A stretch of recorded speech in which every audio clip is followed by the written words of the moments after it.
All right, so I have a 2015 Jeep Patriot and my car will not turn over. I go to turn the ignition and I can't get anything. So don't panic. This red light here, right, that's over your temperature gauge. It's telling me that, I obviously have an issue. So I'm going to show you how to fix that pretty quick and easily. But one thing I will say is how you notice that you're going to have this issue is, so I have, right, my keys are out of the ignition and I go to open my car.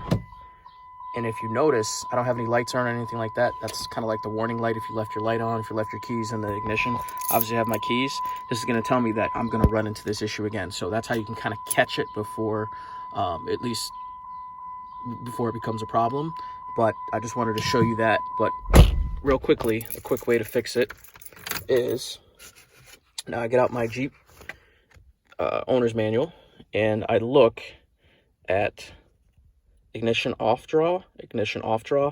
So those are fuses, fuse cavity 7 and 8. And also I'm looking at ignition switch occupant classification module, and that's cavity 4. So what I'm going to do is I'm going to take this, right? I'm going to take my owner's manual. I'm going to go out there.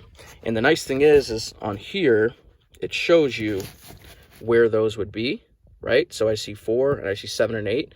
So it looks like those are going to be the bottom, the left side on all of those. So I'm going to go and find cavity 4, 7, and 8. Now what I did was I took out I already took off my fuse panel box. It's actually, relatively easy to take off. So I don't want you to freak out about having to take it off. But where I'm identifying is 7 and 8. So here's my 7 and 8 and 4, right? I'm just referencing this, right? So I'm taking 4, which is that one, and I'm taking 7 and 8, which is left, top left over here.